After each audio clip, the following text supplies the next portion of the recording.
feel the best I felt since I had gotten the bug back in 2021. Like I feel mentally, everything, focus, energy, brain fog, all that stuff. Like it's very good. So I'm very happy with that. Yeah, I want to look into that. I mean, it's an estrogen-related receptor agonist. Yeah. Not an estrogen receptor agonist, but an estrogen-related, which is a totally... Estrogen doesn't even bind that receptor, the estrogen-related receptor. I don't understand that. I do know this, but I don't understand it. That was my first thought, was like, does it do anything to estrogen? Yeah, well, if you look at the gene, I looked into this just a little bit, so not enough to probably say much more than I'm about to say. We're talking about SLUPP332, by the way, guys. Anybody who's tuning in. Dean did a really nice job covering that. You know, when you had him on, he talked about his experiences. Yeah. So, yeah, if you look at the gene for that receptor, and then certain aspects, you know, the amino acid that come from that portion of the gene, there's a homology there. There's a sequence of the gene that looks like the estrogen receptor. So it's well, this is related. You know, I don't know an expert here either, but it's kind of interesting how like there's all sorts of conservation in nature. So, you know, like the enzymes of glycolysis for using glucose is a great example. Like those enzymes have been conserved like since the days of yeast and, you know, and single cell microorganisms that eventually became us, right? Yeah. So how does, you know, there's all sorts of features like alpha helices and features of various proteins that get conserved. You see them in various genes that are express various proteins. So there's in this estrogen-related receptor, for which, as far as I saw in my superficial search, they don't even really know what binds to it endogenously in people, but we know it's there, and we know things like, you know, and Dean talked about all these SLU. They're not really peptides, but I think they have amino acids. These compounds bind to this receptor, but the endogenous system hasn't really been worked out. So it has a sequence in the gene for this thing that is similar to the estrogen. I was like, okay, that looks just like an estrogen receptor, at least in part, right? Okay. So it's kind of like, you know, let's say an estrogen receptor is a Bronco, and this thing is a pickup. It's like, they look kind of like, you know, it's kind of Bronco-like. They're both trucks. They're both like trucks. So it's related somehow. You know, four-wheel drive, you know, lifted, can carry some stuff, but it's not. But estrogen, which rides in the Bronco, doesn't ride on the pickup in this case. Interestingly enough, so like, well, what the hell is this thing about? But it has these effects. That cool study with rodents where it reversed the body fat accumulation when they gave the animals an obesogenic diet. So anyway, it's pretty cool. What Dean said was like, holy crap, this is the holy grail right here. You don't even have to change your diet, and then you wake up with shredded glutes. You just sort of walk on the stage and almost win shows and go to the park afterwards and all that stuff. That was cool, right? It's like, oh man. But like in your case, so that's the interesting thing. Like I wasn't even sure what the mechanism would be, because it's an exercise mimetic. So and there's numerous substances out there that do that. And so what it does is cause mitochondrial You froze. Oh, sorry. You froze on me for a minute there. Okay. Yeah, you're going back and forth a little bit, but I've been able to. I can hear you the entire time. It's just the video. So it's an exercise mimetic. So it mimics the effect of exercise and induces mitochondrial biogenesis. You do endurance training, you get more to mitochondria. So that's one of the main things that. And apparently it has some other effects on mitochondria. And this is what I haven't looked into. But this is where I think, given the bug that you got causing mitochondrial dysfunction, this could help you. Mitochondria reproduce themselves. I don't know if you know what's going on, because there's actually a mitochondrial DNA. That's what you get from your mom.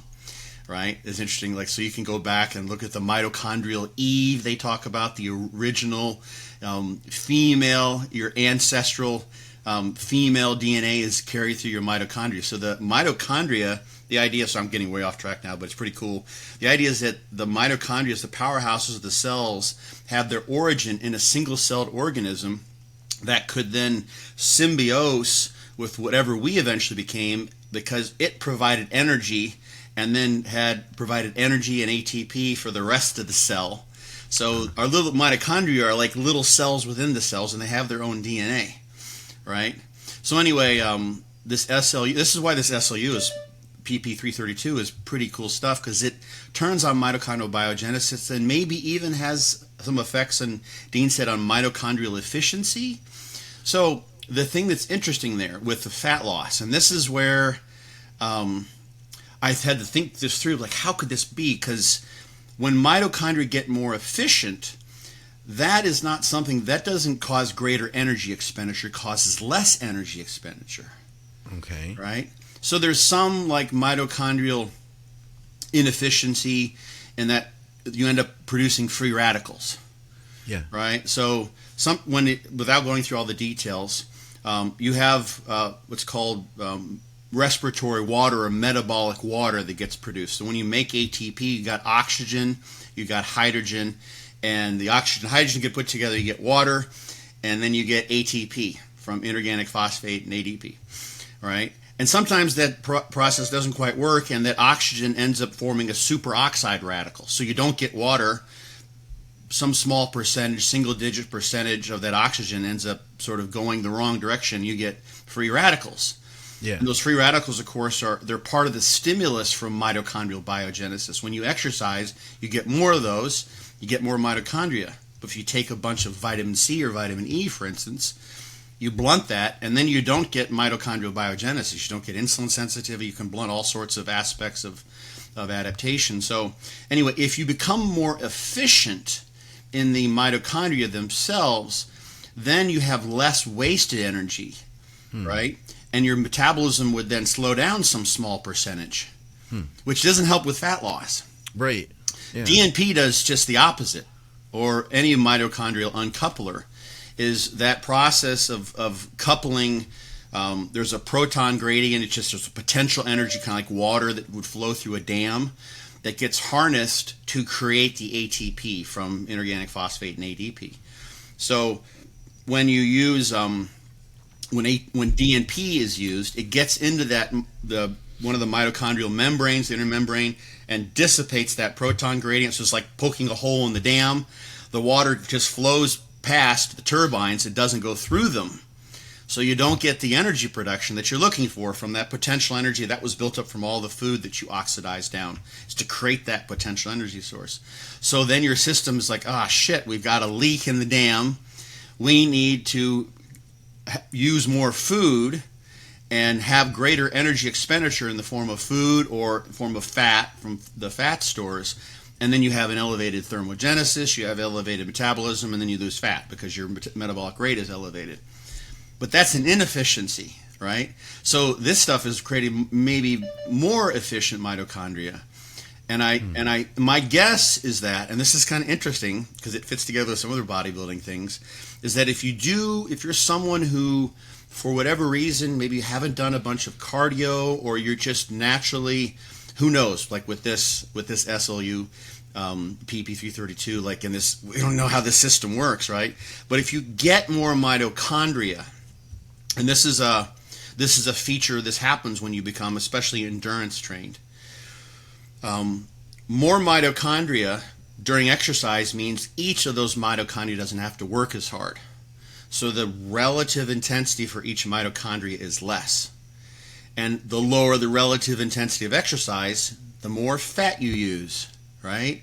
So people who are in better shape have more mitochondria, use relatively more fat just during exercise or during their day-to-day activities.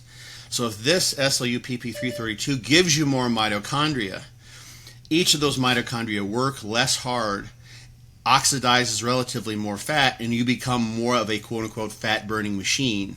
Okay. Because you have induced mitochondrial biogenesis by using this substance. So that might be kind of how L-carnitine works in terms of at least relative fat oxidation. There's the issues with thyroid hormone, which is a problem, but just shifting, let's say, going from 60% or 50%, let's say, of your fuels coming from the day coming from fat to 70%, right? and all other things being equal, that would hypothetically, then you still have to have a caloric deficit, but that would hypothetically shift towards fat oxidation and change things around in a way that could help with fat loss. So that's how I think that it might be working, but I don't know. Like, there might be some other things this stuff does that we don't know about. The other end of things that I find fascinating is that the scale is not dropping. I'm not running any anabolics, and I know my body well enough to know that at this stage of the game, I would be seeing pounds, literally like at least a pound every 2-3 days at the level I'm dieting, the amount of cardio that I've added. With this output and this caloric intake, I should be dropping, but I'm not, and the pictures are improving. So I'm definitely recomping faster than I would have expected, and faster than I would have if I were just on TRT only. Yeah. So but you said you're dieting too, so you're in a deficit. Yeah. So I mean, this getting into the weeds here a little bit, but if you lighten the stress of the diet, so to speak, I'll just kind of say it that way generically, because you have more mitochondria, that would mean less loss of fat-free mass, maybe less cortisol being released. You don't have to do as much cardio. I don't know how much cardio you might be doing, but you're going to get the fat loss because you have that advantage of burning fat more, in this case, more efficiently. You've got more mitochondria. Yeah. I have to go and look because I haven't looked into the literature that closely. I was just thinking, like, portion of the trees, what's the mechanism here?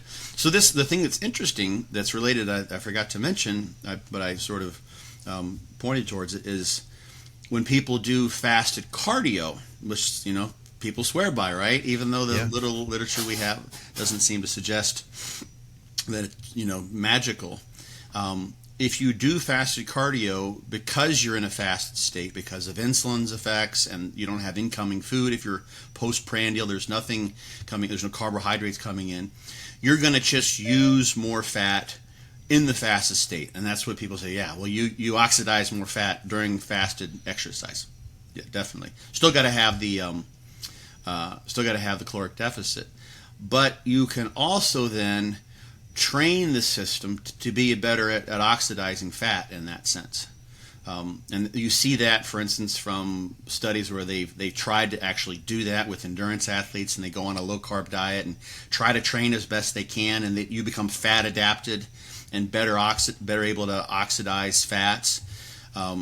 So if there is something to the fasted cardio, which a lot of people swear by, it might be, or mechanistically it would be, that you can become a better fat oxidizer because you're training your system to oxidize fat, because you're training in this fasted state where fat is going to be oxidized more so. So that points to the idea that becoming a better fat oxidizer is helpful for fat loss. Right. More mitochondria makes you a better fat oxidizer because the relative stress on each of those mitochondria is less.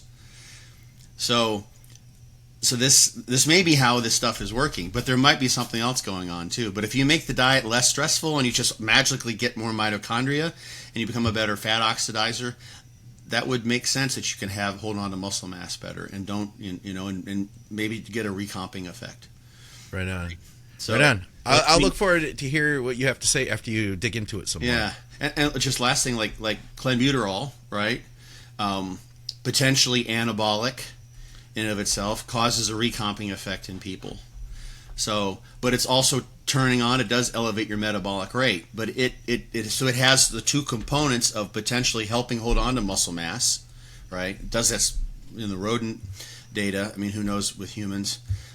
But if it does that, helps you hold on to muscle mass and elevates your metabolic rate, and in doing so, then you're oxidizing more fat. That's kind of the same two components, right? If you make the diet less stressful because you've just got magically more mitochondria, that's going to help you hold on to fat-free mass. If you have an anabolic agent that's simultaneously lipolytic, like clenbuterol, you've got something that helps you hold on to muscle mass, and helps you lose fat mass, that's a recomp. So those are the two pieces of the puzzle, and clenbuterol does it differently than who knows how the SLPP332 does, but it just from what I'm wild ass guessing at. It makes sense that you'd experience what you're experiencing. Right on. Hey, before we go any further, Yeah. there's that beeping sound that happens every minute or so. Oh, that's my security system. Let me see. Oh. I can just unplug it on my. I don't want you to power down and not have security while we do the show. Because they're out to get me. Just because I'm paranoid doesn't mean they're not out to get me. Yeah, hold on. Let me just unplug that thing. And who knows? I hope the system doesn't like erupt into a full alert. I'll have someone here at the house here in a second, like the police, right? The sheriff. Scott gets swatted. Yeah. Guys, while we're at it, let me tell you, we are doing Muscle Minds here. Welcome back to Muscle Minds with Scott Stevenson. I'm Scott McNally, and all of our programming is brought to you by you, the people at Patreon. We have some Patreon questions today. We are brought to you by Scott Stevenson's book, Be Your Own Bodybuilding Coach. I'll have a link to the hardcover. He's actually got them. You can get them a few different venues online, but right now he has some set up on eBay where if you buy the book, 15% of your purchase goes to Animal Rescue ASPCA, and he will autograph it for you. So I'll have a link to that below.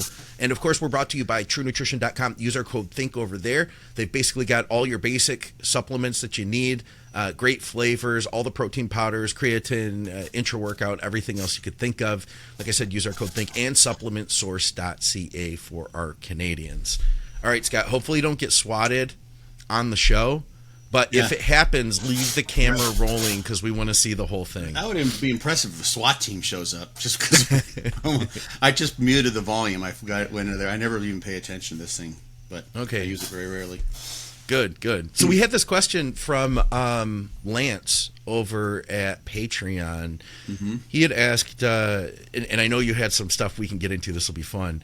The question itself, though, is does testosterone enethate aromatize into estrogen enethate, and so on with the other esters, CYP, prop, etc., or is the ester lost somewhere in the conversion? Most simply put, do longer testosterone esters produce longer lasting estrogen? So,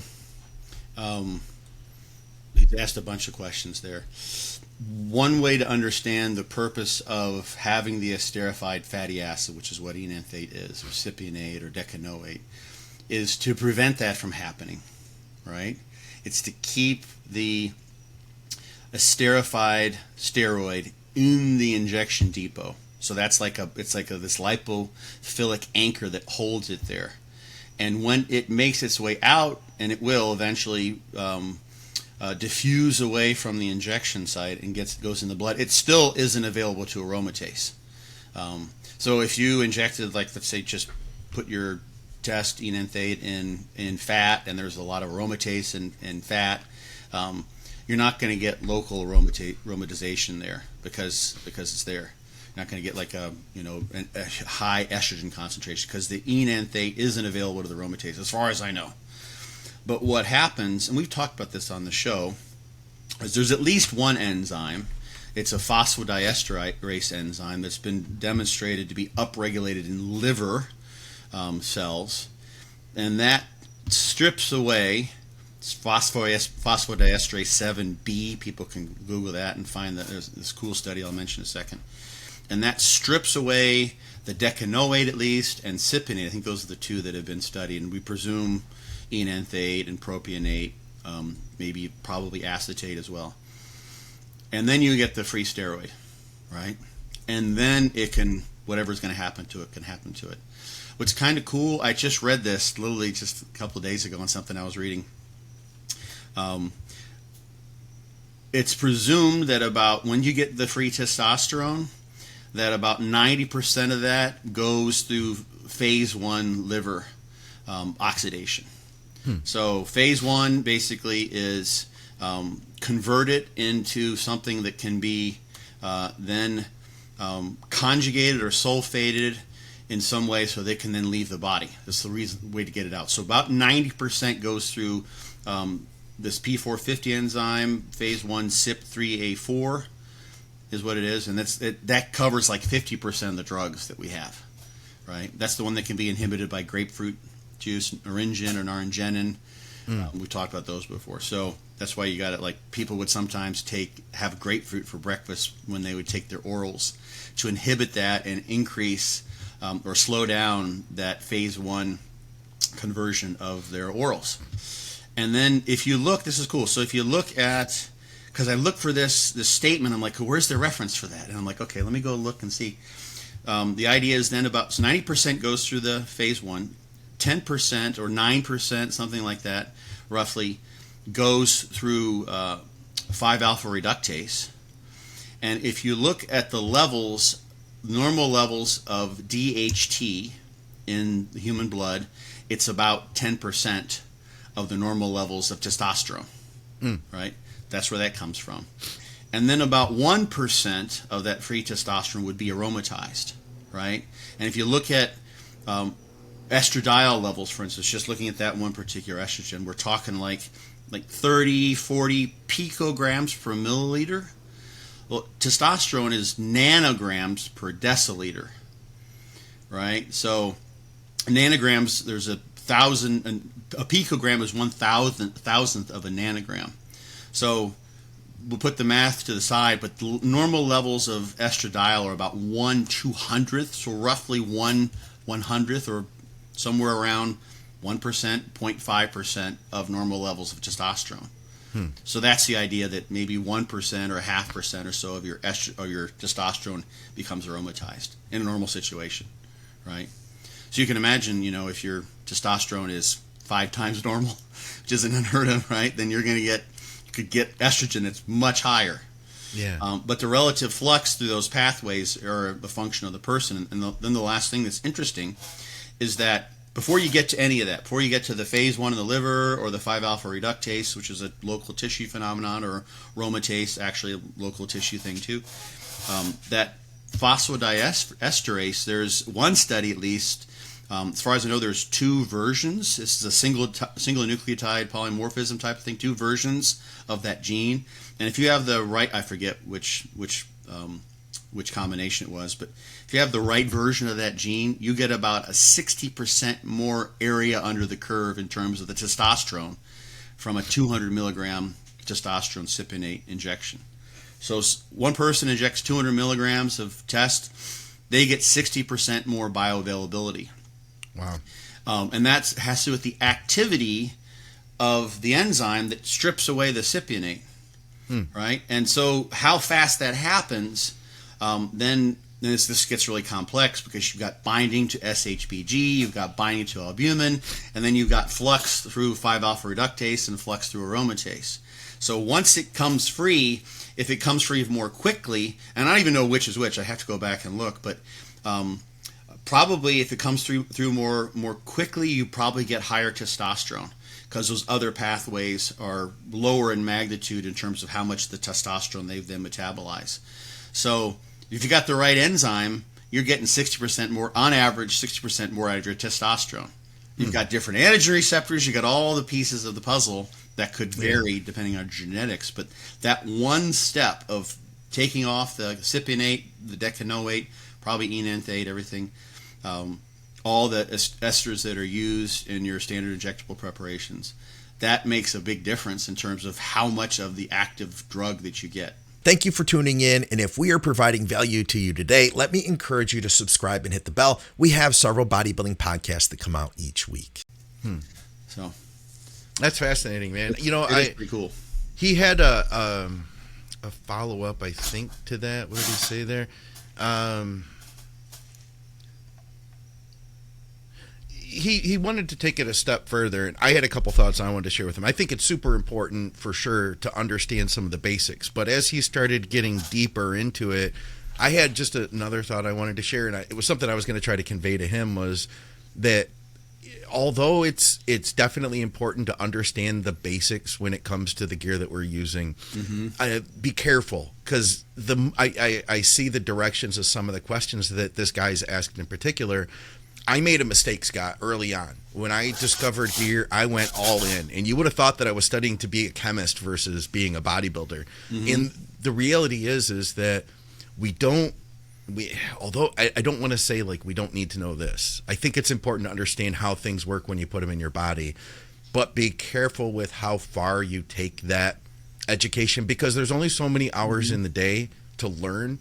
And if I could go back in hindsight for all the nuances that I was learning about gear, had I invested even 50% of that effort into the other aspects of training, I think that I would have been more I would have had a more well-rounded approach faster, I guess I'd say, you know? Yeah. Yeah, this is the overthinking phenomenon, right? And it's like you can like I had this talk, the why you don't look like a pro, or people can see the podcast we did on bioequivalency, I think is what I called it. Are all steroids equally effective? And there's all the details that are there, right? And the thing, it's nice to know, you know, potentially for an intervention, if you have something going awry, it's nice to know those details, and you may have to look into that. But the unfortunate thing is that knowing all that doesn't mean you can necessarily change your genetics, at least at this point in time in the state of science. You can't go in and, you know, do a little biogenetic engineering of yourself in your bathroom, so that you have, you know, you could, there probably eventually will be a drug, there might be something you could do. I'm not suggesting this at all, you know, that would inhibit that phosphodiesterase 7B. Thing is, that's ubiquitous. It's everywhere in the body. Yeah. Right? Okay. There's a number of, it's 7B, so there's numerous phosphodiesterases if you just and try to inhibit phosphodiesterase, I can imagine like you could be dead in seconds or minutes. It's everywhere, right? I mean, it's your phosphodiesterase breaks down cyclic AMP, which is a massive second messenger for our sympathetic nervous system. So epinephrine, norepinephrine, cyclic AMP is important for how caffeine works, and blah blah blah. There's all sorts of things. So you don't want to go messing with that system. So it's cool to know, you know. This is why your buddy maybe, you know, is more. So that's cool, but it's not a substitute. You can be the guy, like this is, you know, the do you even lift thing. Like, you know all this shit, and sometimes it's nice to know, like, hey, it's very possible that I just have shitty genetics, that I'm a non-responder, and these are the reasons why it might be the case. But just going in and getting after it, there's no substitute for that. It doesn't matter how much you know. You could, you know, rattle off. You could be, you know, savant like person who could rattle off the sequences of nucleotides in the gene and blah blah blah. It doesn't mean you're going to have bigger legs because of it, right? Yeah. And I guess that's kind of what I was getting at. And I think the people who are the best, and this is genetics aside, but I'll say like the guys who have worked hard to get there, they're at, you know, the national level. If we were to take those guys and poll them, how many of them know a lot of the nuances that get talked about on YouTube? I think most of them don't know that stuff, because they're, you know, they learned what they needed to learn about gear, and then they also learned what they needed to learn about diet and training. Man, I didn't realize just how deep the rabbit hole is with training, and now I'm at a point that I realize that I will never know it all. But at the surface, Scott, you think you get it. Do you know what I mean? You're like, I understand. I do these sets, these reps, and that's it. And then I eat the food, and I take the gear. The gear makes me grow. The food makes me grow. You know, it's like there's more to it. Keep working on improving the trigger that we get in the gym. And I think that's where the foundation really lies. The thing in that talk, I go through all these really cool examples of how variable we are, and the kind of the bottom line message, which I'll send again here, at least from my perspective, is if you're looking to become better, look for someone who traveled the path that you think is probably most similar to yours. So in most cases, those may not be the guys who are competing for pro cards. They may not, like, I opened that, it's from like 2016, 2007, maybe, it's 2007, 2018. I went and researched the top 10 at the Mr. Olympia the previous year. Oh, yeah. And so, like... that was great. Yeah, you remember this. So there were a couple guys that had a little bit of they took a little bit of a break from training.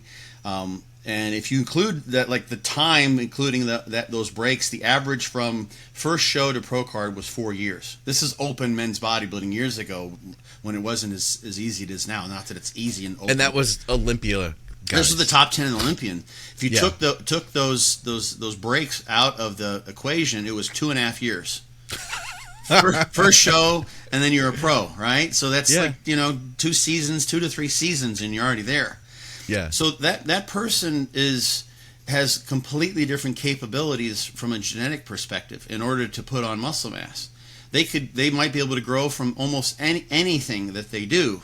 They simply need to load the muscle, and you hear this all the time, and it resonates because these are the biggest guys often saying this. You just need to load the muscle. Don't do endurance training, but do weight training, resistance exercise, and just their genetic predisposition to hypertrophy is so strong that it really doesn't matter as long as there's a tensile overload of some sort. They don't have to use logbooks. They don't have to progressively overload.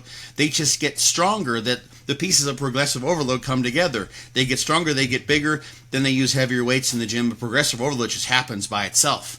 Yeah. They don't have to use a logbook and do the mental gymnastics and pump themselves up and worry about rotating their exercises, all these things that the average person needs to do.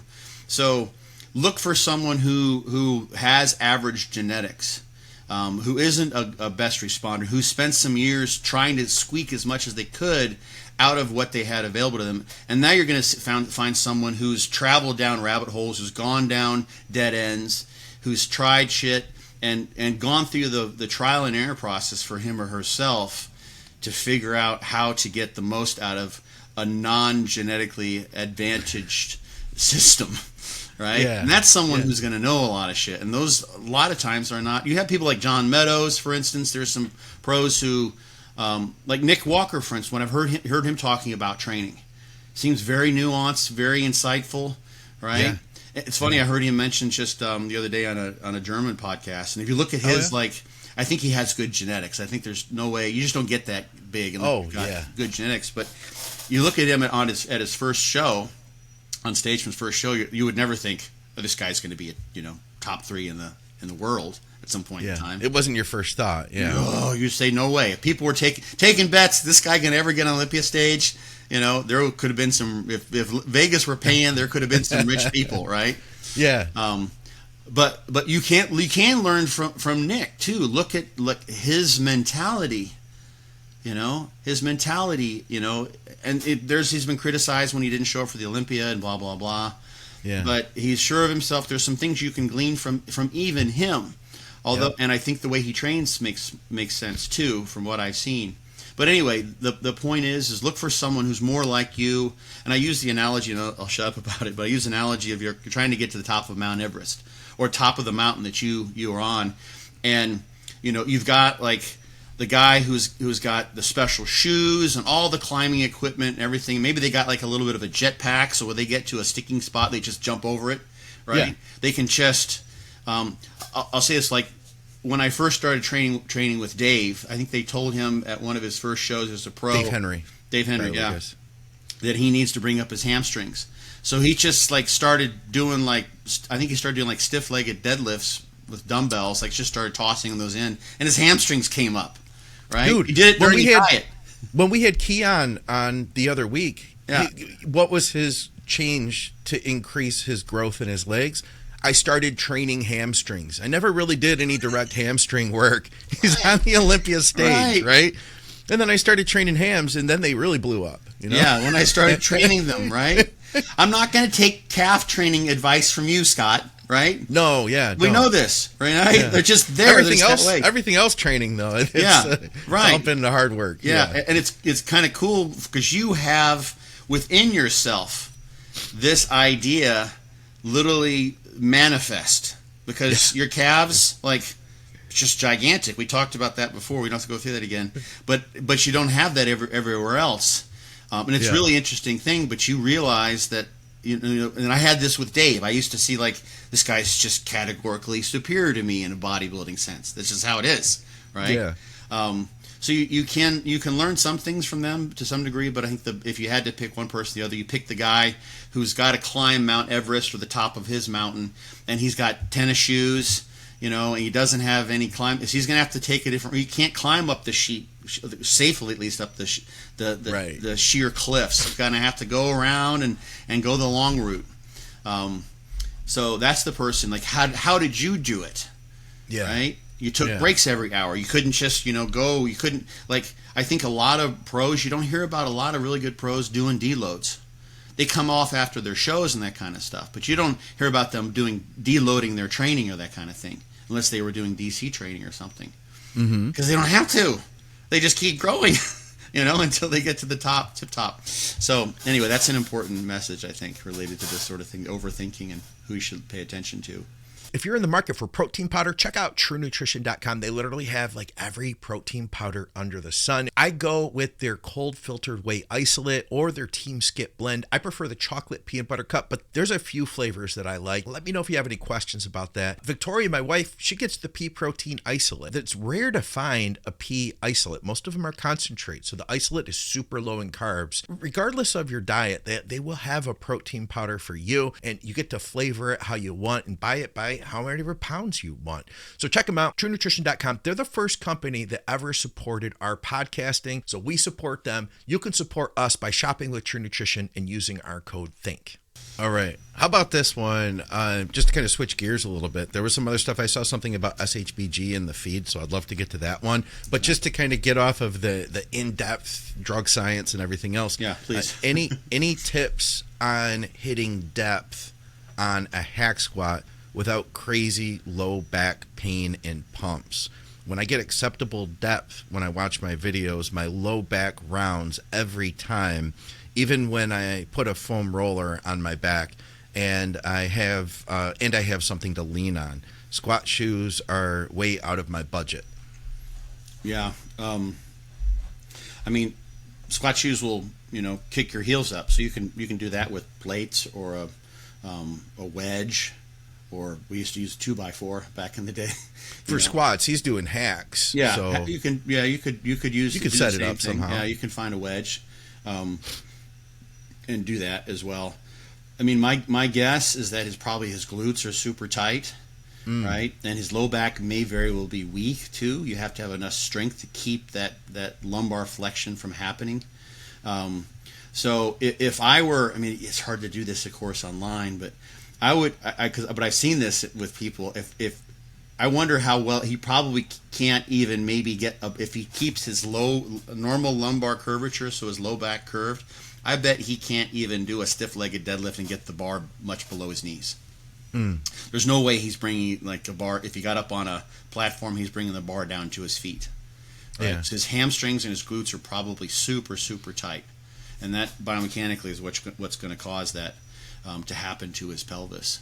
So it's probably just he's going to need to do some stretching and do exercises that put him in that hip flexed position, right, where his low back is in an anatomically normal, so normal lumbar curvature, which is what you want for the most part. There's lots of really good deadlifters who didn't deadlift that way. But I think maybe the average person, you're just asking for a disc herniation if you start doing that, right? And it's just doing that. Like if he could do stiff-legged deadlifts or Romanian deadlifts, he probably and get strong at those with really good depth. And he may have to just use the bar. He may have to just get into that stretch position. Another thought would be after he trains his hamstrings or after he's done his leg training. And I do that. This is one of the reasons why I included stretching and fortitude training is actually so you could integrate this, and you would be doing this sort of already, is finish the hamstring training or the posterior chain related when he's done with all that, go into a stretch. And you can do a proprioceptive PNF, proprioceptive neuromuscular facilitation is what that stands for. Okay. And those stretches, there's stretch relax basically is what it is. So he would finish his training, maybe catch his breath if he needs to, and then go into a stiff-legged deadlift hamstring stretch basically. So he's got a good arch in his low back. He's down in a hamstring stretch, and he may have a loaded bar that he grabs onto. You can grab a frame on a machine somewhere and pull yourself into that stiff-legged deadlift position and get a stretch there. And he's going to have a pump when he does this too. This is an extra stimulus for growth potentially because you've got tension in the lengthened position. So you get in the stretch position, you would contract. This is the PNF type of stretch. Contract, hold for like 5 seconds. Sometimes people, contract for 5 seconds and then hold as hard as you can for 2 or 3, and then relax, and you will be able to deepen the stretch. So you dampen the stretch receptor reflex when you do that. And you can do 3 or 4 cycles of go into the stretch, contract, really contract, relax. Okay. It's a little bit more. And that will allow you to get into deeper stretch than you would have otherwise. So if there is or would be some connective tissue remodeling, the studies don't really suggest that you're doing that per se. But at least you're teaching your nervous system how to get into that stretch position at the hip, which I think is what he can't do. His hips just don't want to go into that flex position, so he gets the lumbar curvature going the wrong direction. So that would makes do sense. that, and then the stiff-legged deadlift training. As long as he's keeping his back safe and focus on range of motion, he could even do partials in the stretch position with a super duper lightweight. Yeah. I like the sounds of all of that. Yeah. All right, cool. So I guess back to the gear stuff then, or back to the internal stuff. All right. Somebody asked about SHBG, and they said, what's the best way to lower SHBG? And it's been quite some time since we talked about it, Scott, but you got me thinking about SHBG in a very different way, maybe a decade ago, when you had said, hey, That long ago? Yeah. yeah, it's been a while, man. Yeah. Is SHBG even like a bad thing? I think it kind of gets villainized. You know what I mean? Is like we just want to crush it as low as we can. Yeah. I think you said there was a thread on the Facebook group is that if yours is really low, you feel pretty bad. Yeah, and I found that out for myself, thinking I've run at times some type of a DHT compound is kind of like a TRT plus type deal, and I found that it will crush my SHBG. Everything else looks fine, like estrogen is good, everything is what I would expect, and I did exactly what I wanted, lowered my SHBG. Free test is through the roof, like jaw would drop if they saw it, right? And I just wouldn't feel my best for sure. That's telling you something. So this is I see more and more of these questions, kind of like that refer back to the topic we had of overthinking and going into the weeds when you're missing the big picture. So there is, and people can look up megalin. It's probably a keyword you can find. So there's a megalin receptor that actually takes SHBG bound to steroids that would include even vitamin D into the cell. And if you don't have megalin in a developing animal, for instance, you get all sorts of lack of secondary sexual differentiation. So having the SHBG bound to testosterone, for instance, has an effect too, potentially. So that may have been why you didn't have enough signal transduction through the megalin receptor, because you didn't have SHBG bound to the hormone and then being internalized through the megalin receptor. It's possible. That's why, and whenever that was lacking, you felt like dog crap. Yeah. So a more like practical, just to take a step back, because like you're playing with so many pieces, that maybe the easiest way to see whether having less available SHBG for someone would be just to, if he's using gear, I take it he is, so I'm not telling people to use illegal stuff, but Proviron does that sometimes. Do doctors still prescribe that? Not in the U.S. It's so. Never been available here. They do in the U.K. for ED and stuff like that. Yeah, that's why. Because the clients, I forget who's living where. So I talk to them about it. But yeah, so that would be the quickest and dirtiest way is keep everything the same, whatever you're doing, progressive overload, eating, everything else. Keep on the same route you're on, and then toss in some Proviron at a decent dose. And then you will have bound up your SHBG and see if that does what you're hoping for. That would be the simplest way. Occam's razor here. Like, let's keep this simple. Look for the simplest solution. It's not really Occam's razor, but it's the idea. And see if that fixes whatever he's wanting to have fixed. So if I mean, we don't know if this is if he's enhanced, if he's doing a bunch of stuff, he's just trying to make his. Yeah, I don't know what else is going on with Situ. He might just be on TRT, and there's no way he's going to do Proviron. But that's my simplest approach to, I think, doing what he wants to do. Yeah. All right. What else do we have? I saw the one about Caber. Did you see that question? Yeah, I saw that. So I actually, I don't know. This is another one of those crazy questions. It's like somebody said my neighbor's brother's uncle's cousin told the guy at the bar who passed it along to my sister, who then told me in a text message that I didn't quite understand that you're not supposed to use like it was a max lifetime dose of 200 milligrams, something like that. Yeah, can muscle minds go into why Caber might cause brain alterations? I heard you can't use an accumulative total dosage over 200 milligrams in your whole life. So you can only use it so many times. What's happening there, and is this true? I've never talked about it. People just stop at, yeah, it's bad, I avoid it. No one said it's that bad. Mm-hmm. So, I mean, it's a dopamine agonist. In doing that, it reduces prolactin. So, I mean, if you're chronically using neuroactive chemicals, you run the risk of causing at least potentially semi-permanent or very long-lasting changes in your neurophysiology. So 200 milligrams would be, like 400 doses? Don't people use like a half a milligram of that stuff every 2-3 days, something like that? Yeah, like a half milligram twice a week, something like that. Yeah, that's typically. So that would be, 400 doses, maybe 2 years on it straight, something like that, roughly. So it's interesting. If you try to figure out where that 200 milligrams comes from, it could come from all over the place. It could have been there could have been a guy who said, I was on it for 2 years straight and I came off it and then I could never get an erection again, right? Yeah. Or I couldn't come, right? So that happened. Or like Caber has been associated with, and importantly, you can go and find the package insert. Pfizer makes Caber, and you can read, all sorts of stuff.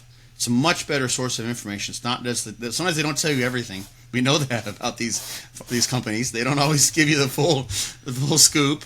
True. But you'll have some good information there, and like it can increase compulsive behavior. Like it increases. Apparently there's a study that increases gambling, and it's right there in the package insert. Yeah. Wow.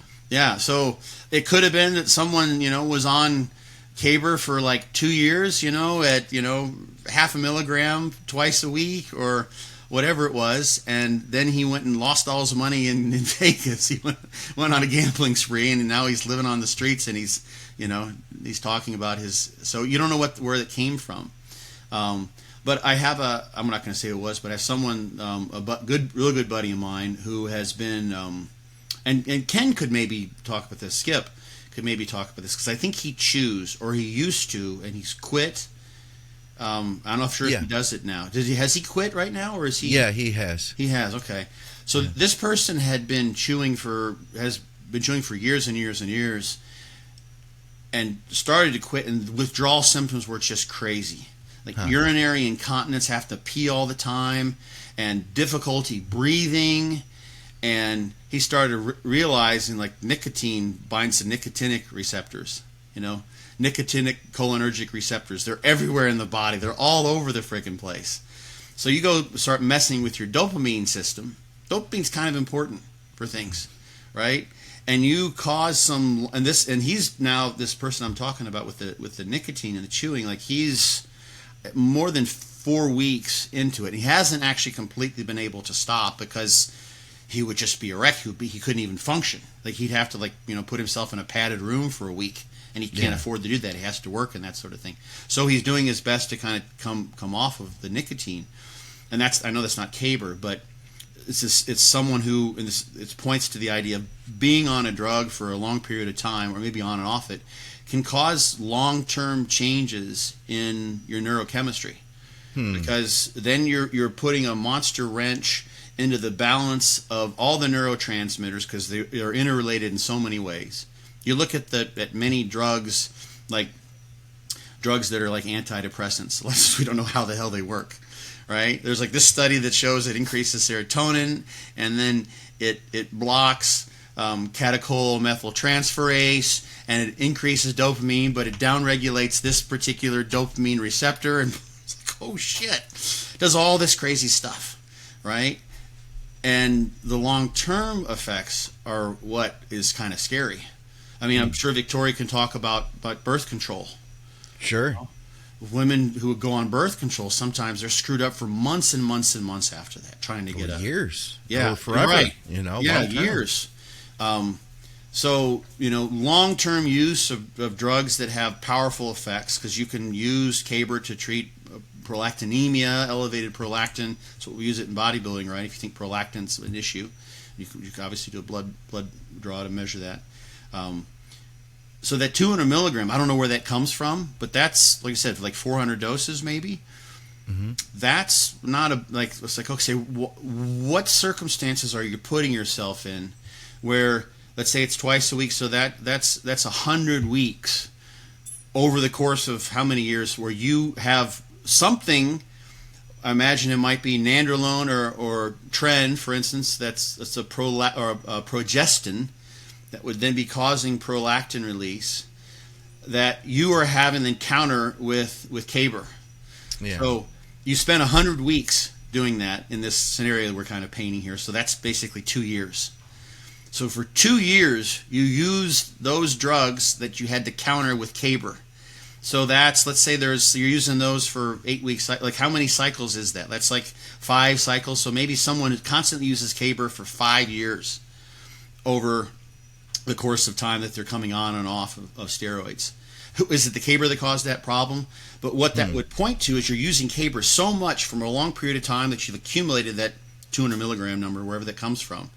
Yeah. That points to the possibility, like, you've created a sort of a reliance in the in your neurotransmitter system on CABR as being one of the factors that it's trying to regulate around, and then when all of a sudden, so it's adapted itself to that. Like, people get, like, luckily you can, caffeine you can remove. This is a nice example. You can stop drinking caffeine and people don't freak out. Yeah. If caffeine were like nicotine, I think we would look at caffeine very, very differently, because caffeine doesn't have the withdrawal symptoms like nicotine does. I don't know what CABR withdrawal looks like, but there are probably people out there who are on that end of the spectrum, that sort of normal distribution, who don't handle CABR very well, and their system re-regulates around it in a way that when they come off it, they get a rebound, hyperprolactinemia, for instance, and that has potentially sexual side effects, right? So, yeah, that's not if you think about what that would mean in terms of how many years you're using CABR to balance out your use of other drugs. Could be other drugs you're using at the same time, but I could see where someone would say, okay, that's enough, right? You need to take those other drugs out of there so you don't use CABR anymore, right? Yeah. Or try something else, Yeah. I mean, generally when I've seen CABR use, it is so minimal. Like, somebody will have a bottle of, 20 pills, and that's often when it comes in, and after the cycle is over, they still have at least half of them left. Yeah. That's right. Like a very minimal light touch. So, yeah. So, anyway, yeah, it's always, so that would be fun to go and look. Like, I just put together, this is a side topic, but we talked about this here. I think I put together a paper on training during peak week. That, who knows how long, it's in review right now. It was requested, someone, Guillermo Escalante, shout out to G if you're out there. Thanks for asking me to write it. So I submitted this to the Strength and Conditioning Journal, and in that paper, just a background information, I talked about glycogen holding water. So glycogen's formation has this osmotic effect, right? And the number 3 grams of water per gram of glycogen, right? You see that, like, that just taken as that's what it is, right? Yeah. Well, long ago, I'm like, okay, where's that number come from? And that value actually comes from the liver in rats, and it was 2.7 grams of water. Okay, and for anybody who isn't totally clear, the idea that Scott's talking about is that for every 1 gram of carbohydrate, it takes 3 grams of water to move that to storage, right? Yeah, when you store a gram of glycogen, you get 3 grams of water with it. So you can kind of figure that too goes into, say, getting on stage. You know, how are we going to manipulate somebody to get the look that we want on stage and balance that with fluids? I mean, the main thing is that if you want to have a good carbohydrate load, you got to make sure there's plenty of water around. Yeah. Right. That's why when people try to carb up when they're on diuretics and they're dehydrated, relatively speaking, they don't carb up. Nothing happens because the water isn't there. You can maybe get some glycogen stored, but you're losing, if you take that number on face value, you're losing 25 or 75% of the fullness you could get because you're getting just a gram of glycogen rather than a gram of glycogen with the 3 grams of water. Yeah. And there are other details. That's maybe for whole other show, but that was just an example that popped in my head of where does this number come from? 3 grams. It's 2.7. They rounded that. And if you look at other data, it's all over the place as to how much water you're going to get. It's like literally there's a study with endurance athletes, and it was like a 7-fold difference in how much water was in it. And it has something to do with the hydration state you're in. But it doesn't seem to be, it wasn't even correlated with the amount of glycogen stored. So the amount of water that went along wasn't correlated with the glycogen. So there's an osmotic effect there. There's something, I mean, it has to be explained by some biochemistry and the chemistry of water movement, etc. But it's very, very different. So that 3 to 1, or 2.7 to 1, that comes from a different tissue in a different animal. It's rats and it's liver. It's not human and it's not skeletal muscle. When you look at human and skeletal muscle, you see variability all over the place in terms of how much water comes along with the glycogen. So interesting. I never knew that. I never knew where that came from. Yeah. I mean, I'm like, where's this come from? Like, I like to look these things up. So, like in this case, might probably be an easier scavenger hunt. Is where does the 200 milligram lifetime come from? Yeah. Like, who said that, right? So you may have to dig around. It may be on a discussion board that's gone. Sometimes people just make up bullshit. I mean, literally, it's just bullshit. It's another topic, but I've been listening to a German philosopher who's talking about fake news and liars and bullshit, and basically when you have misinformation on the web, this is the way the philosophers look at it. You have liars, people intentionally lie, knowing they're lying. Then you have bullshit, where people just say stuff. They don't know if it's true or they don't know if it's false, but they say it because it makes them look good. So I'm like, Scott, it's actually 2.7 grams of water per gram of glycogen, right? Oh, okay. Yeah, and I say that because I think, I don't know if it's really true or not. I just it sounds like it could be.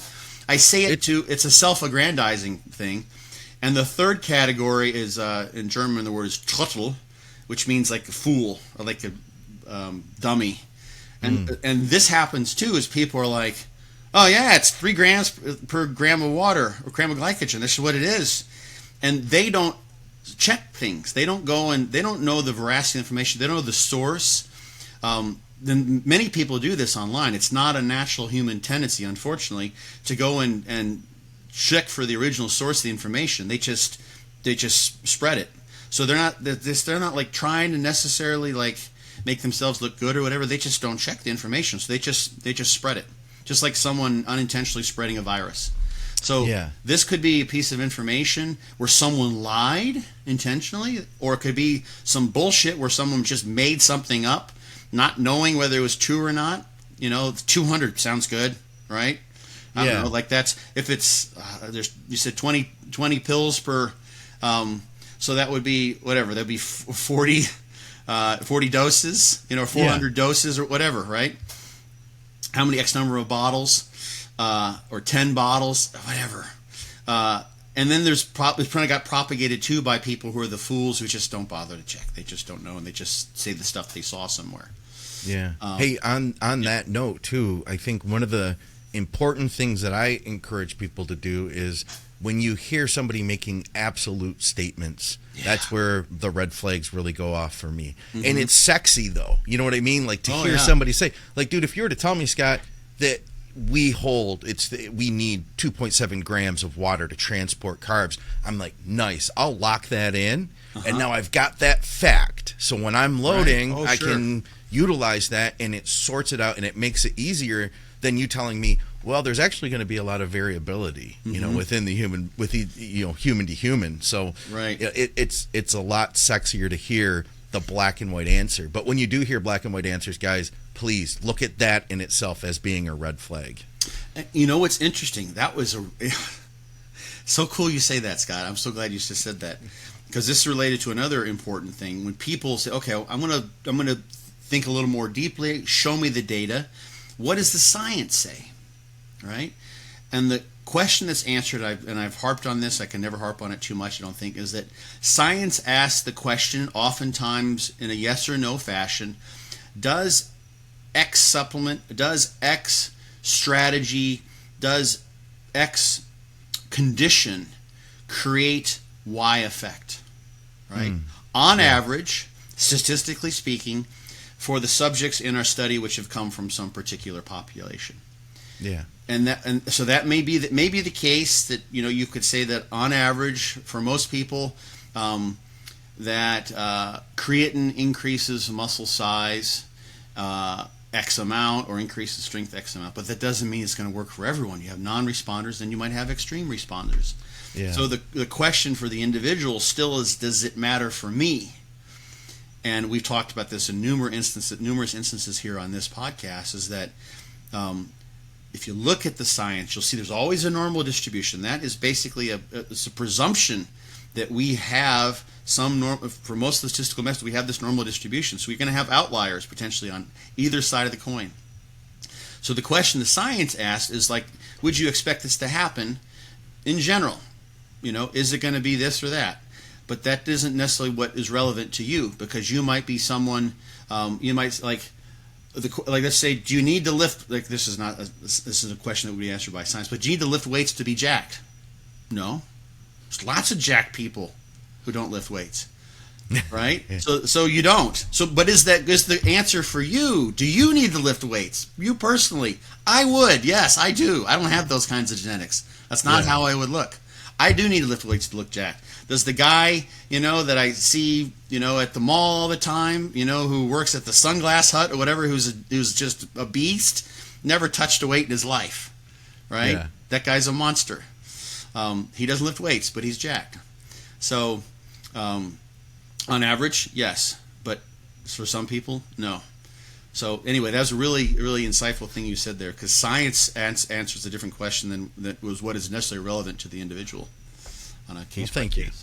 How about this one from Casey? He says, what's your favorite rear delt exercise, and where would you personally program it? I'll be honest, I think I mentioned this before.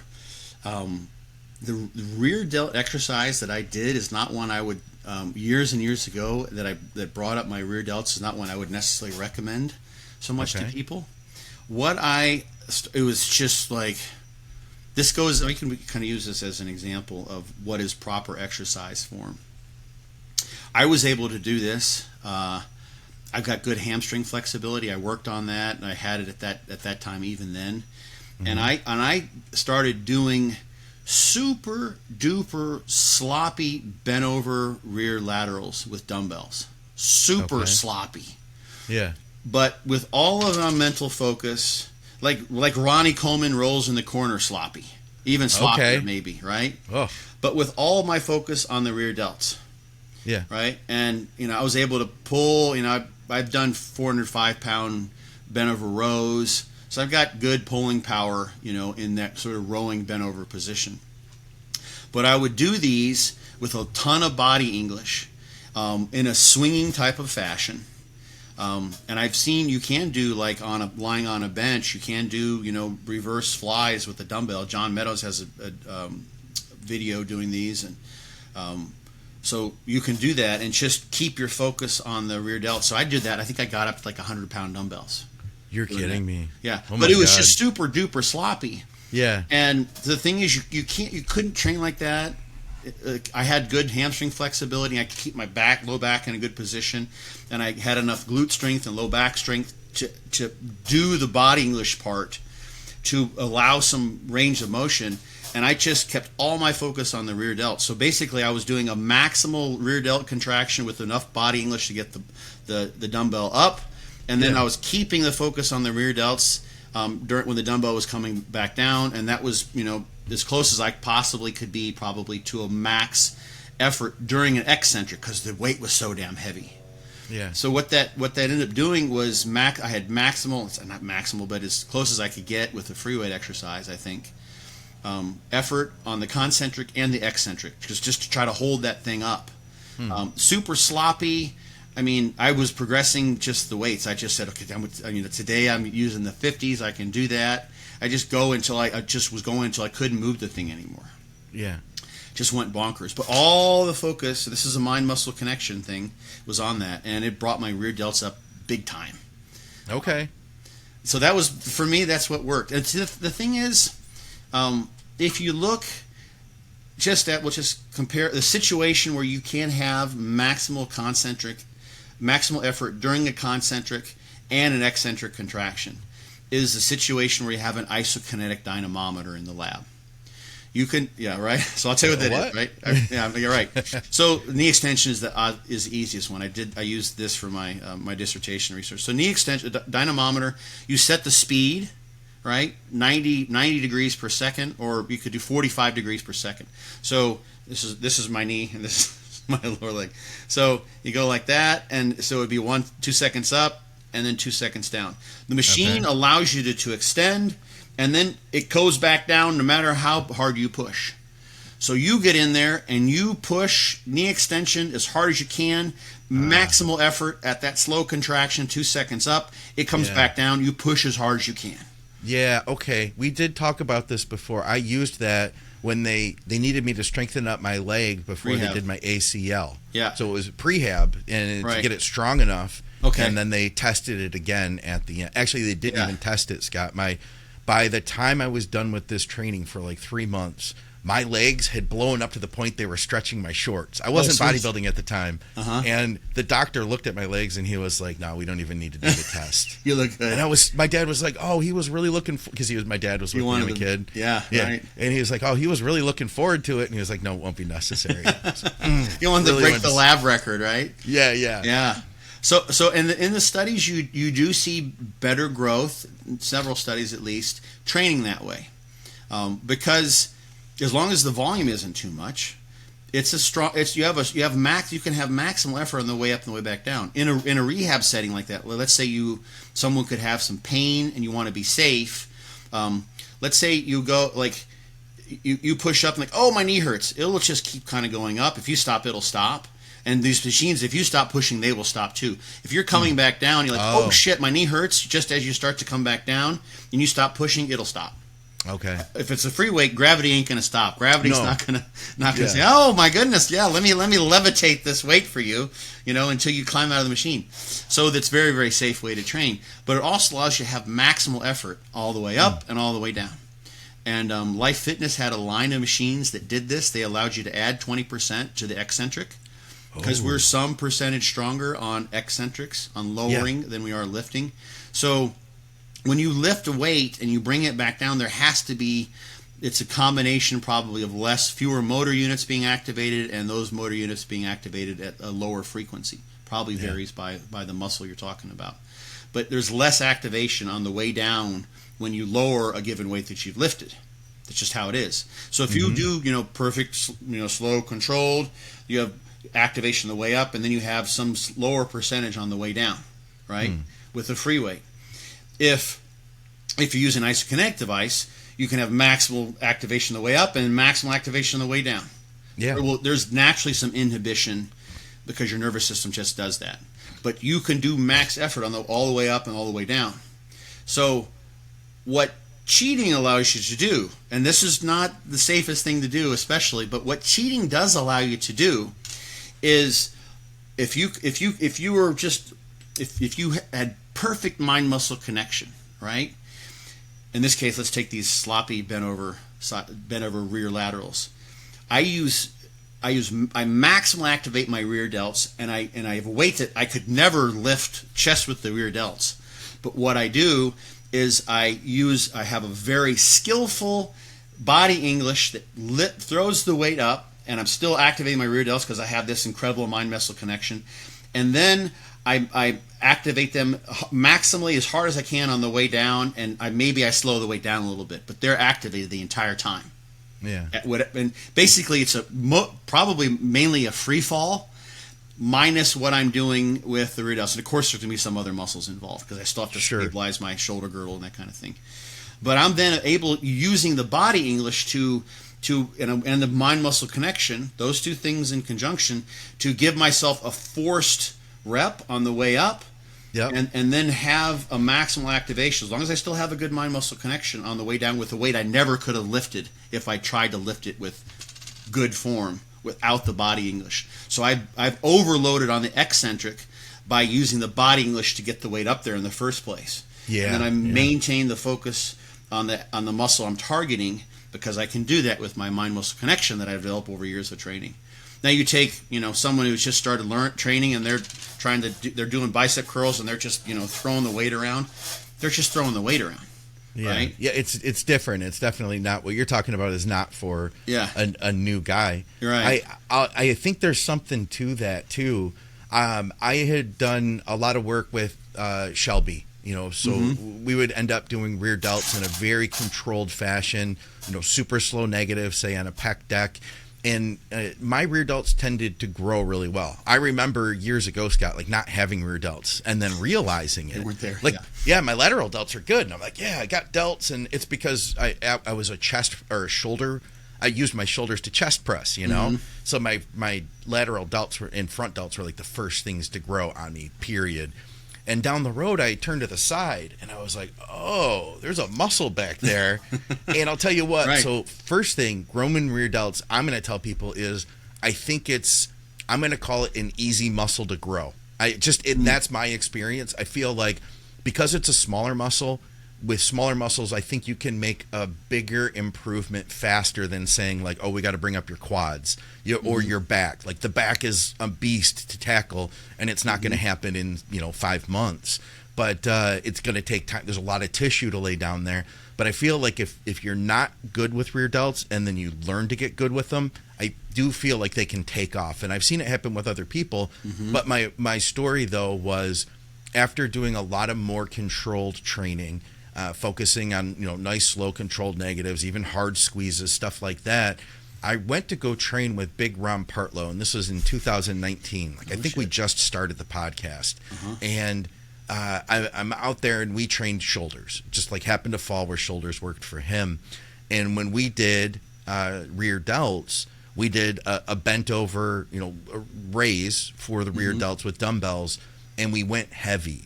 And it was definitely like heavy.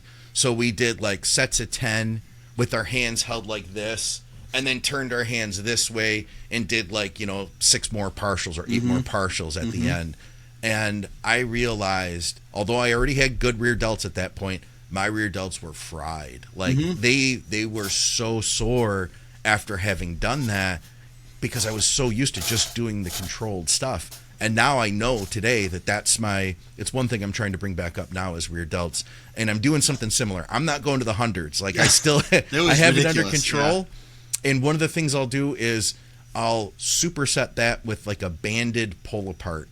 So I'll either do the bands before to kind of get a pre-activation and get the rear delts warmed up, or I'll do the band after. So I'll do like 10 nasty, brutal, hard reps, and then the banded pull apart for like a 10 rep superset and really just burn them out. Or I'll do it the other way around, do the banded pull apart first and really get them warmed up, and then get into the nasty big, I'll almost call it compound movement. You know what I mean? Yeah. When you trained with Ron and kind of had that insight, you'd already done the isolation exercise and you had that mind muscle connection. Right. So you knew how to make your rear delt the weak link in the kinetic chain of those maybe somewhat swinging, sloppy, bent over dumbbell laterals. So that's what I was able to do way back when I did that many moons ago. Before I forget, Chris Edmonds, who is now the person who does dog crap training since John's no longer Mountain with us. Dog. Yeah, he's really big on rear delts. Maybe it's just the algorithm, but he's got some posts on Facebook and probably on his Instagram too, talking about rear delts and how important it is, and he's got some exercises that I think mainly he learned from John. Okay. But that's a source for more stuff on rear delts. But The thing with it too is, I think this is my perception, is that people who don't have them fall into that category that they may do lots of rowing movements and pulling movements, and they maybe are really good at not activating the rear delts. Yeah. Whereas some people they get just crazy strong at bent over rows and seated rows, and their rear delts just come along for the ride because they're someone like you were a delt pusher on your chest movements. That's just your biomechanics. Your nervous system was just so oriented that you tended to push with your anterior delts, maybe less so than with your chest. The opposite can happen on rowing movements. You could be someone who just doesn't activate the rear delts, or someone who does. So some people can have great rear delts because they've gotten just a crazy strong on doing rowing movements and pulling movements. Other people will have to do things differently and focus on the specific exercises. And what typically happens, this is the kind of point I'm leading to, is that in order, and this fits with the research on a mind-muscle connection, in order to have a mind-muscle connection, you need to use a light enough weight to do that. In the studies with mind-muscle connection, where they ask people to preferentially activate the triceps versus the chest, for instance, during a bench press, they can do that up until they get to about 80% of the 1 rep max. Okay. And then, of course, the weight's so heavy, then they need to use all the muscles in order to lift the heavier weights. But lighter loads are better for a mind-muscle connection. So then people who don't have natural rear delts that naturally grow end up choosing those lighter loads to develop that mind-muscle connection. Makes total sense, which means higher reps. You may or may not profit in terms of muscle growth from the higher reps. Yeah. But you may need to do them initially in order to get the mind-muscle connection. So I think some people bail ship. They're like, oh, I tried all these, these foo-foo, high rep, pink dumbbell, bent over lateral types of things, and I didn't get anywhere. And it may be because there are differences. There's a study with postmenopausal women now that kind of came out and looked at heavy versus light training, and some people benefit from one versus the other. We need more research in that regard. But it may be you need to develop the mind-muscle connection, and then you could go to heavier loads once you learn how to activate the rear delts. And then you can train them in those heavy loads, where otherwise, without that mind-muscle connection, you just end up using, the serratus and other muscles, the traps, to get the weight moving, and you're not hitting the rear delt. So that thing I said way at the beginning, I would never have done that unless I knew very well that I could just blast my rear delts, which is what you did with Ron. Your rear delts were just fried because you knew how to do that. And you could do that with heavy weights or light weights. Yeah. So, and then one other thing is, where would you program this in? It depends, I guess, on the what your split is. But would you prefer to train it when training rear delts when you train shoulders, or would you prefer to train them when you train back? The first thing is to figure out. So if you have a poor mind-muscle connection, you might want to do those fresh when you're training back, for instance, because it is a back-like exercise, so that you're able to focus on that, so you're not psychologically fatigued from the training. And then once you have that down, a strategy that seems to work for many people is higher frequency training.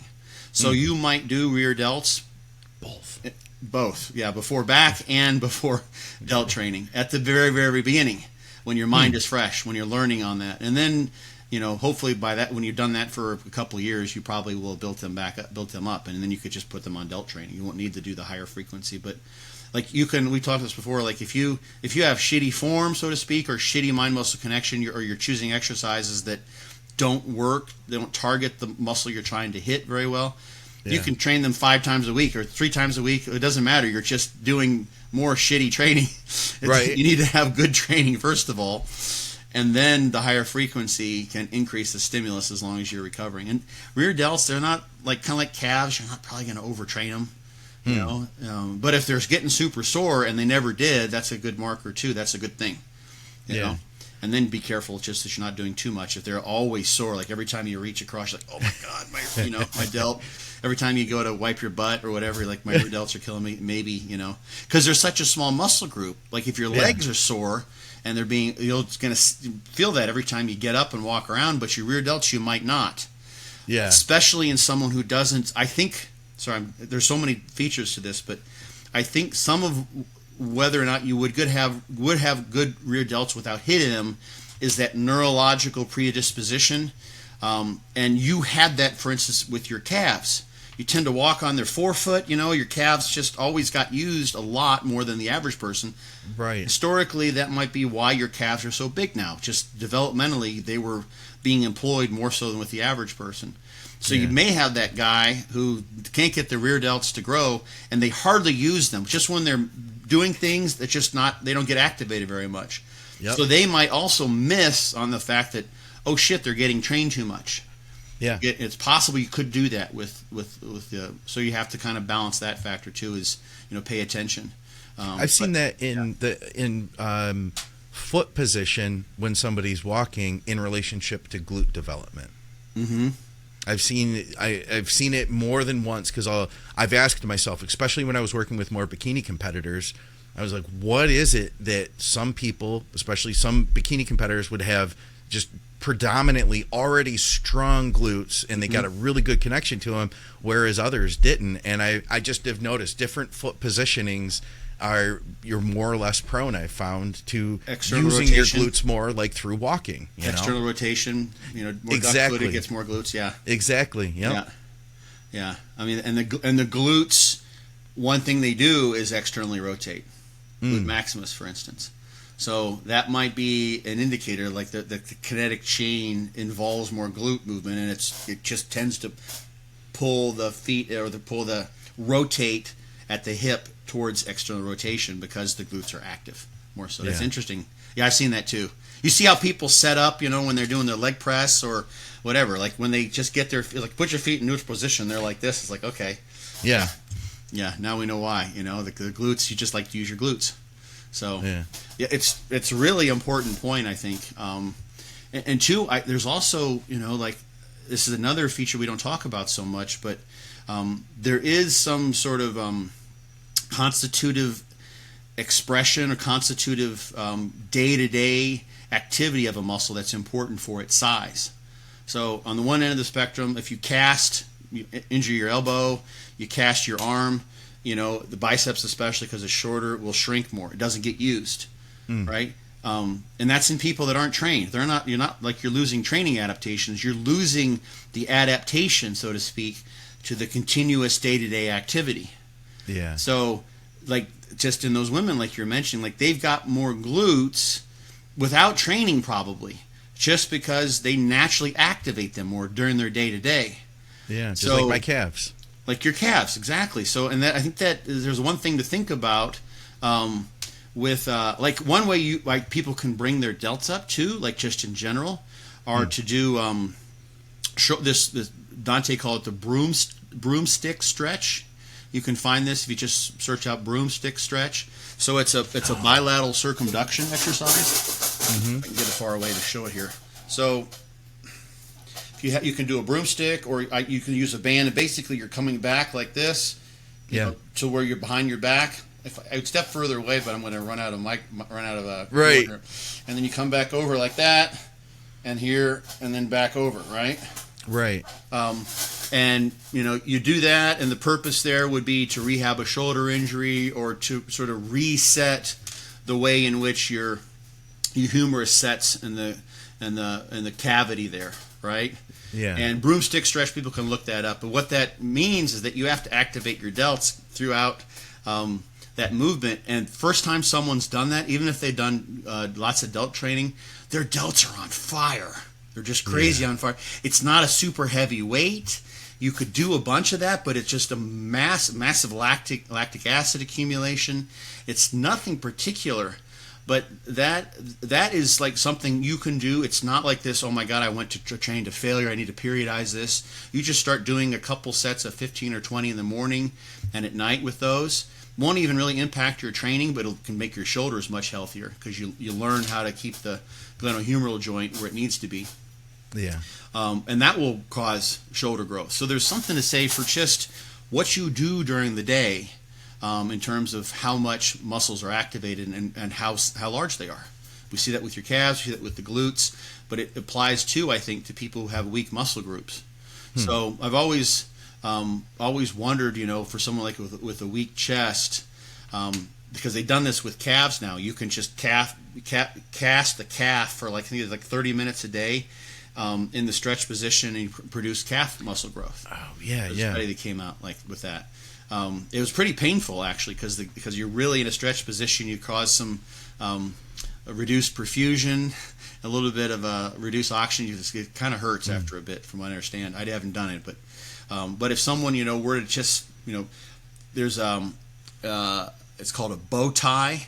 It's I have one here someplace where it's right across there, but it holds your shoulder girdle back and would put your pecs on stretch, or someone would just stretch their pecs out, or made sure they didn't have this slump forward position. Yeah, right? like I do every time I'm on the podcast. Yeah, I'm you're all leaning forward, right? So there's something to say for position during the day and just habitual activity during the day that makes a difference to how big a muscle is. So for someone with a weak muscle growth, that's something, if you really want to be OCD, make sure you use the muscle during the day when you might not otherwise do so. And make sure you don't allow it to be in a shortened position, right? So like with the chest, for instance, or if you always sit, for instance, with your hamstrings in a shortened position, you're trying to bring your hamstrings up. Maybe make it a habit to stretch your hamstrings out.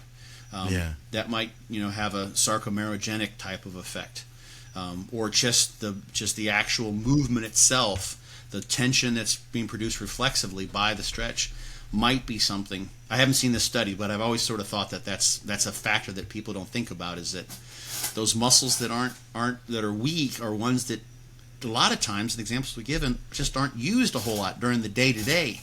So you can do all you want during training, but you might be missing out on another factor that also contributes to muscle size in general, and that's just their day-to-day use, which I think obviously plays a role. Right on. All right, guys, we appreciate you tuning in to another episode of Muscle Minds, and leave us questions for the next episode. We could definitely use questions, and especially if you're part of Patreon, then we have a thread over there, so comment over on Patreon. And, of course, check out Scott's book. As we mentioned in the beginning, you can go to byobbcoach.com. That's Be Your Own Bodybuilding Coach.